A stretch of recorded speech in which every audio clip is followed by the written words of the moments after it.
Hey, this is Russ.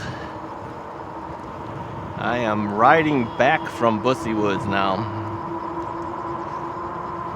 I decided I was going to document this entire ride. The ride to get here, the ride around, the ride going the opposite direction, and the ride to get home.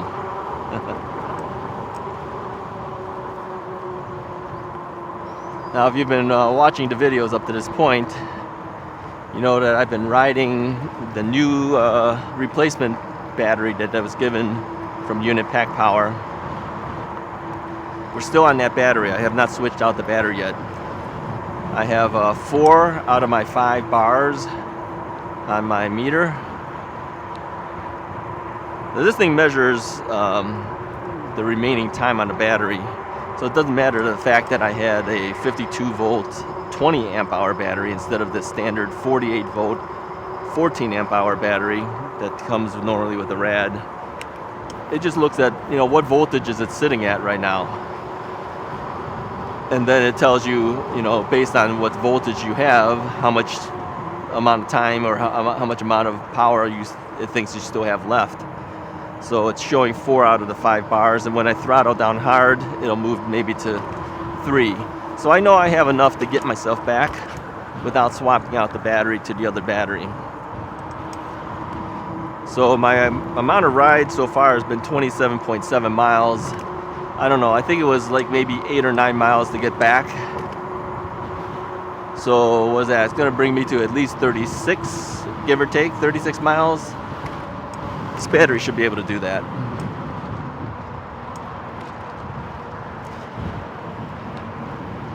Now, the going up the hill, of course, is a little bit tougher, and we're running against the wind. So that makes it definitely more difficult. And that eats into your battery.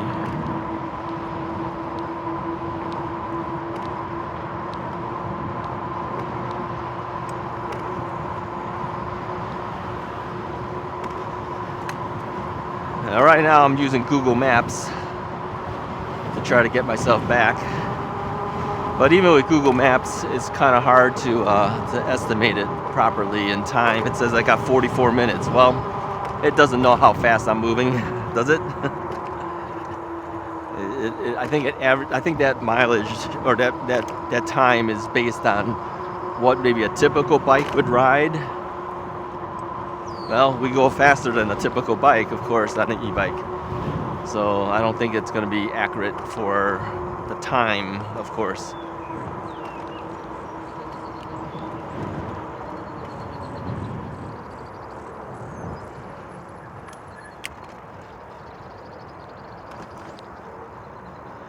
Yep, this has been freshly cut, but it's left a lot of the grass just laying there. So they must try to mulch it or something, but yeah, it looks really sloppy.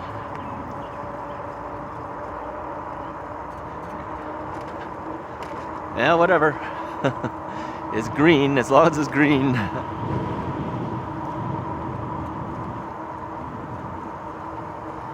So it's been a good ride this morning. What time is it right now? 10:34. I think I left about 9-ish, something like that, give or take, around 9 o'clock. I've been out about an hour and a half. Yeah, I'm able to sit on this thing for a long period of time. I don't seem to have too much problems. If I had the original rad saddle on here, there's no way I would have lasted this long. But the bike route does a pretty good job. Yeah, I last a long time on it. And it's not the one with the springs, it's the one with the elastomers. It's the one with the rubber-looking springs. They say this bike saddle is designed for indoor bike exercise bikes. Well, it's the same thing as a regular bike. The only difference is that the supposed outdoor saddle, it has regular springs. This thing has rubber-looking springs. It's not really springs, it just looks like it is. I prefer it. I think it's better. I don't have to worry about the springs making noises. If one spring went bad, then I'd be lopsided. That's what happened on my mountain bike. So I decided, no more springy bike saddles for me. and it's a wider seat. Yeah. All of my accessories are inside the description of all my videos, so you can always see what's on my bike, and those are affiliate links too, of course, so you support the channel when you use that link to make a purchase.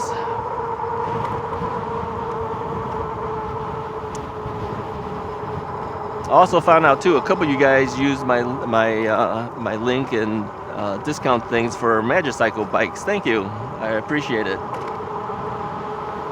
Magicycle appreciates it too, I'm sure. I hope you guys like your new bikes. Yeah, be careful out there. You know, once you get that bike, you may want to consider doing like I suggested, and you know, making some adjustments to the. Sorry, I know my arm went across there. I had an itch, an itch on the other arm. Make adjustments to the power assist levels on the pedal assist, because that number 1 is already at 40%, and there's no delay on it. So the minute you touch that pedal, it's going to take off at 40%. That could jolt you right off the bike if you're not careful. All right, so be very careful if you haven't gotten your bikes yet. Think seriously whether you want to make that adjustment before you start riding the bike, or whether you're going to try it first at their level. My personal suggestion is go to the lower levels, make the adjustment, and then move it back if you want to. And you can always get back to factory level by doing factory reset. So you're not going to lose out if you make the adjustment. Trying to keep you guys safe.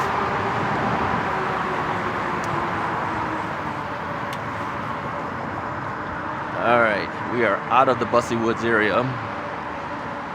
We're gonna head back onto the streets, head back home.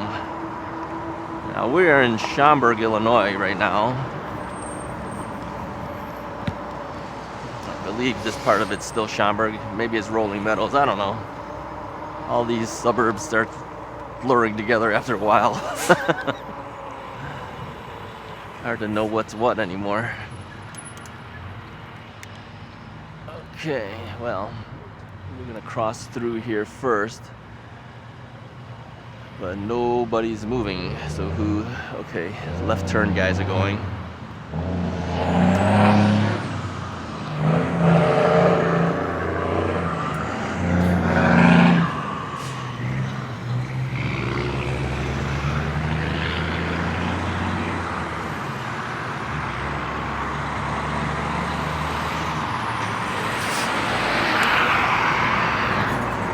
Alright, I hit the button. The button essentially is to signal the walk signal. I was standing here once before. Let me show you this area here. Let me turn this. So you see this area? I was standing here once before waiting for this light, and this guy came out of the blue. He was riding bound, and he screams at me and says, can't remember what he said. What did he say? I'm trying to think of the exact words. Well, if I said the exact words, it wouldn't be pleasant. Let's put it that way. But he said something like, get that semi out of my way so I can cross or something, because they don't have a lot of space here. Let me show you here again. Can you guys see? So you see the rear end of my bike sticks out a little bit, but they don't give you a lot of space while you're standing here walking or waiting to cross. And so he was upset I was taking up too much space while I was standing here waiting for the cross signal. Thought I was blocking his way. Yeah, well, okay. Some people are just grumpy, I tell you. I don't know why people are like that, really. I don't understand people like that. Why do you need to be so unpleasant sometimes?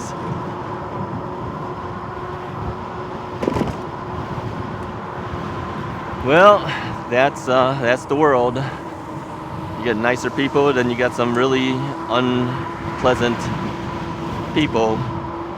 Something about his life probably is messed up, and taking it out on everybody else in the world. Oh well, what are you gonna do? All right, the wind is so hard right now, I literally cannot hear anything that's coming out of my mouth.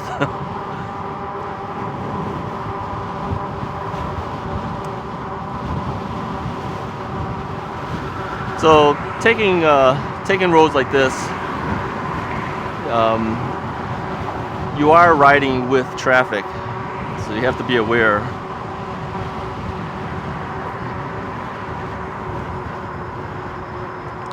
Intersections are the most dangerous part, but even riding on the street, I do not go right next to the curb, as you notice. If you look at this, you can tell where my center of my bike is. I usually take a third of the lane. Now the reason I do this is because if they want to pass me, they have to move to that next lane to the left. They cannot squeeze between me and the edge of the lane and be passing. Now the people in the cars will not like this, but that's just too bad. I'm gonna be safe. I'd rather be safe than make it convenient for them. So I'm not purposely trying to cause troubles for them, but you have to look out for yourself. If you stay to the curb, let me show you real quick. If you stay like way over here, I don't even feel comfortable doing it. If you're way over here, they're gonna try to pass you and stay in the lane, which means they're gonna push you into that curb. If you stay this far out from the curb, they can't pass and stay in their lane. They have to move to the left lane to pass. And that means you get more space. Legally, they need to be 3 feet away from me to make a pass. If I give them enough space, and because I'm right up on that curb, they'll stay in the curb, and what I'll have is like 1 feet before they hit me. That's not safe. So look out for yourself. Don't worry too much about the car. Let them worry about the fact that they have to move. So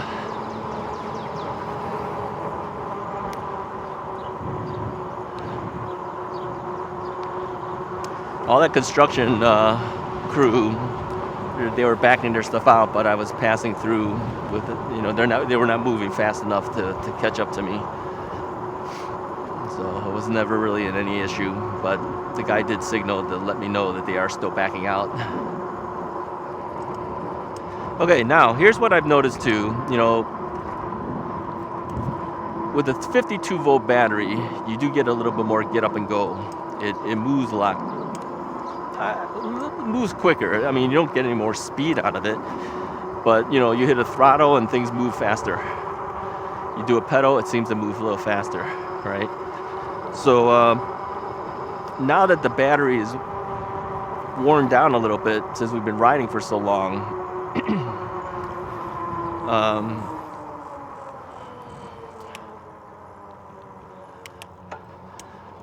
it doesn't have the same pep as when you first started riding, because the voltage has dropped, right? It's no longer, with the rad, I don't have any ability to check the actual voltage. All I can do is look at the meter, shows 3 out of 5 bars. The voltage has dropped, so you're not going to get the same peppiness as the bike was when you first started the ride.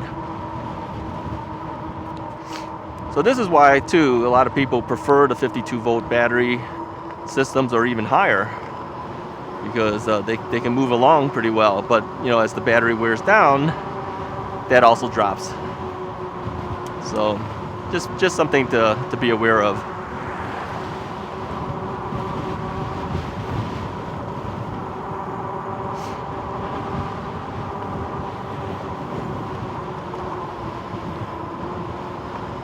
Yeah, I saw on the weather warnings that it was going to start picking up in wind. They weren't kidding. I can definitely feel the wind pushing. Now this will be a little interesting. When I first came here, we typically ride up on the sidewalk over here and across, but this time we can't do that because they're doing construction stuff there. So which forces me to take the street over here, and I know they actually do not prefer bikes to be on this road over here. But you got no choice. The road construction stuff, it's going on over there. You have no choice. Now I'm going to have to move over to the left lane because I'm turning at this street. So I'm in the left turn lane now. And I'm just going to leave my arm out so people know I'm planning to turn, even though all these cars will pass me by that time. And then I'll make my turn. Too much road construction in Chicago, I'm telling you. Like I said, it's 2 seasons, winter and road construction season. That's all we got.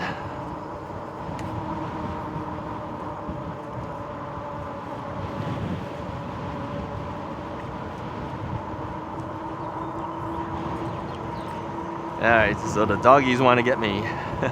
That one dog wanted to come, wanted to check me out. Yeah, the dogs are always trying to get me. Alright, time to cross. Now, even crossing the street, hitting the throttle full, I don't have the same pep, it doesn't move. That's because the battery's wearing down. Now, if I swapped out the battery,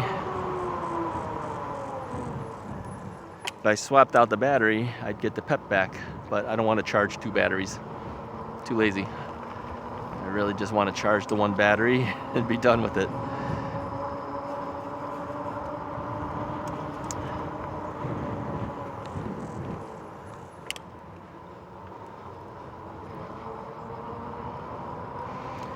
And nothing like the smell of fresh mulch.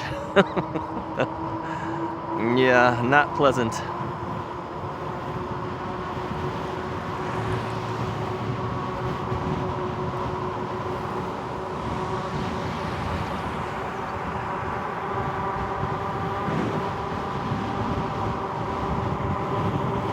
I'll tell you, when the wind kicks up like this, it blows things into your eyes. I'm wearing sunglasses. My sunglasses are prescription sunglasses. But sometimes you just wonder if you should just have goggles on. I mean, even up ahead, I don't know if you can see this. See all this stuff's flying around? Can you guys see this? That's all coming off the trees. Well, that's blowing right into my face.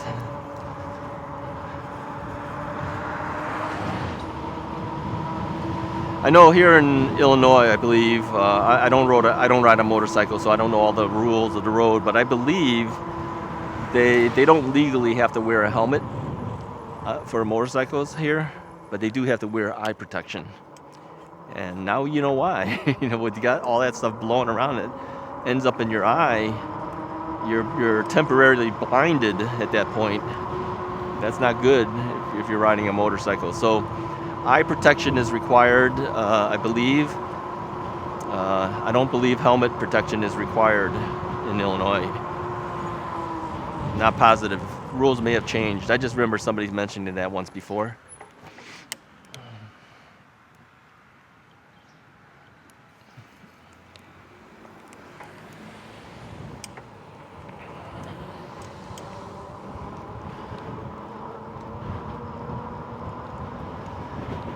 Personally, I think they should still wear helmets. I mean, I wear a helmet. I'm just on a bike. And by the way, I did upgrade my helmet. Last year, I was riding and just used the regular bike helmet. Well, there's bike helmets, then there's bike helmets. All right. My wife said if you want to get a better helmet, I would not be opposed to that. So she wanted me to get a better helmet. So I bought one of these Burn helmets. I think it's called the Brentwood 2.0. It sold on the Rad Power Bike website. And the reason I bought this one is because I was able to, again, use the referral money that Rad gives all of their customers. If you refer somebody, to give you a referral money. And I used that to buy one of these helmets. I can't remember the price. I think it was like $120, something like that. It's kind of expensive. but it's got the MIPS system, which supposedly helps in case you bump your head and there's rotational forces or something. I don't know. It's the new popular thing to talk about now, so I don't know what it's for, or, you know, supposedly it's better, so whatever. So I bought one of these helmets. Kind of looks like a SWAT member helmet. You know how bike helmets kind of have these fancy little, I don't know, aerodynamic looking designs in them. Well, this is just like a round helmet with vent holes in it. That's about it. So you keep cool. And it fits tighter than my other helmet did. Because you got to measure ahead, and then you choose which size helmet is best suited based on your head size. And so I think I needed to get a medium. I always thought it would have been a large, but I was right on the edge of the medium and the large. So I says, well, you know, if I buy the large, it'll be a little more space. But they still said if you're this size, you need the medium. So I ordered the medium. And I thought, oh man, this thing's really tight. It's too small. But you know what? They were right. It's a perfect fit. So do a good measurement if you order one of these helmets, and then order the correct size that they recommend. Now you can get this too on Amazon. I put an Amazon affiliate link there, or you can order it on the Rad site. It's the same price. If you order on the Amazon, it's an affiliate, so I get a couple commission dollars, I guess. I always say dollars, but you know, I'm telling you, it's not dollars. It's usually in the cents. But you know, enough cents adds up to dollars, right? So yeah, I appreciate that. It's kind of funny, you know, when you talk about products, and you know, they give you some money for referring it or whatever. If you do a bike review and they give you a bike for it, it feels kind of funny. But on the other hand, I do put in a lot of effort and time to do it, and really that is essentially my job if you think about it now. You know, being retired and not really getting an income any other way, your support really helps out. Yeah, okay, it's not lots. And having a bike doesn't financially give me anything, but it gives me a bike to ride. But yeah, but still, come on, that's kind of cool, don't you think? I appreciate it. So, and I'm having fun too. I think all of the jobs that I've had so far, you know, except for some sales jobs that I had to take just because I had to get some additional incomes and things, but all of the other jobs I've done have been jobs that I've really enjoyed doing. And so I've been lucky in life that way, that, you know, and my wife let me do the things that I wanted to do, and I made some good money on it. So now I'm essentially in the retired stages of my life, and so you know, every little bit helps at this point. And I also find that I'm more careful with how we spend money now. I may not have been as careful in the past. You know, I'd buy a guitar here or a guitar there, or you know, I want to buy a bike, I'm going to buy a bike. You know what I'm saying? Now I think twice before I buy anything. And if I can get a coupon deal for a food thing, I take that first. Yeah, you got to watch out for your money as you get on in age. You don't want to just spend it for nothing, especially if you have no income coming in because you're not working anymore. You gotta be frugal, more frugal with how you spend and do things. So I do most of our grocery shopping, you know, because, you know, I have the time to do it now versus my wife. She doesn't have the time to go, and she's always working now. She's going to work until she hits her retirement age. But so she's really the breadwinner at this point. So any little thing that you guys do that helps me out with the purchases that you make with the affiliate links, I appreciate it. Yeah, it helps. Nice part too is that companies are taking more notice of the channel.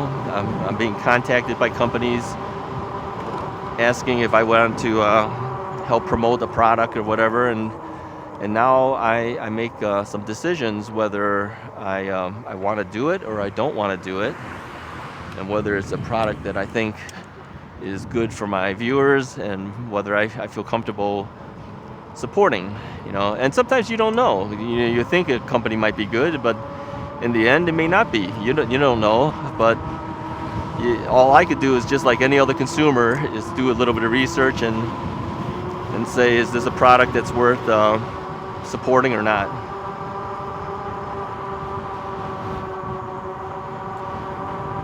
So sometimes you make a good call, sometimes you don't. You never really can tell, right? But that's the company's decisions. I just look at the product itself. Any of the company stuff, I leave it up to them, how they run their businesses. Anyways, I appreciate you guys coming along on the rides with me, though, because it really does. I think I got to turn here. I'm not sure. Yeah, I do. There's no cars really that's getting in my way doing it. So, yeah, the sign said Sherwood, but I needed another name for the street. But I didn't see the name of the street until I made the turn. I don't know what that Sherwood meant. Maybe it's an area of town or something. I don't know. Still says Sherwood over here. So if you look over there, that sign says Sherwood. I don't know. Maybe the subdivision's called Sherwood.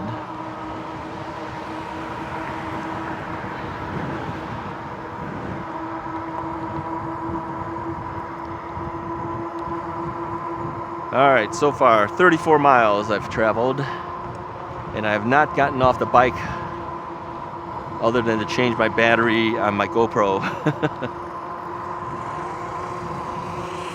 Yeah, the GoPro has not shut off. GoPro has a history of thermally shutting down. If it's too hot, it'll shut off on you. But you know, it's cooler today. I'm riding, so the wind is blowing on the GoPro, so it's not overheating. I think if I did try to do the same thing and it was in the heat of the summer months, it might actually thermally shut down on me, because I am shooting in 4K. I shoot 4K 24 frames per second, for those who are interested in my camera stuff, because I know a lot of you guys have been asking me what kind of equipment do I have, what am I using. Been a lot of good comments about the fact that you like the look of the videos and the sound of the videos and everything. I appreciate it. My background is in photography, of course, and in audio work.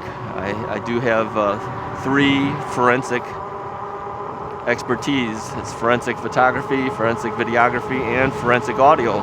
I am a court expert certified by the Superior Court of California.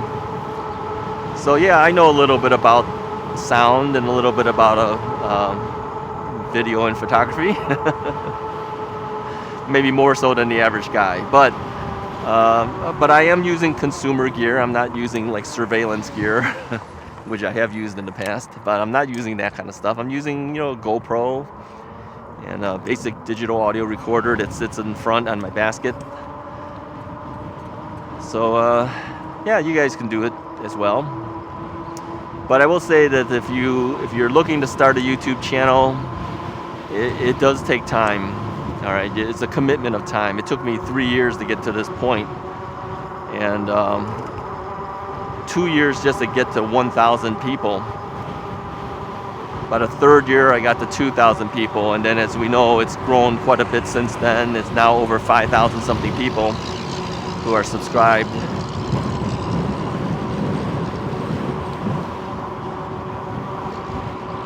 And we're just hoping it grows even more.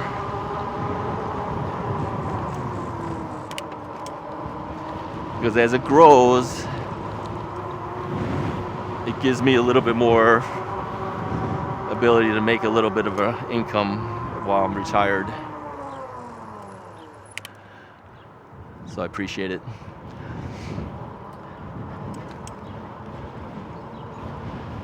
All right. I think we've gone far enough. I appreciate you guys watching this whole series of this Busted Woods ride. I have a lot of things to do this week that is related to the channel. So I wanted to get these recordings done so that I was freed up to be able to do the other things that I needed to do for commitments that I have. So anyways, I appreciate it. If you like this video, go ahead and hit that like button, hit the subscribe button if you haven't already done so. I'll talk to you guys next time.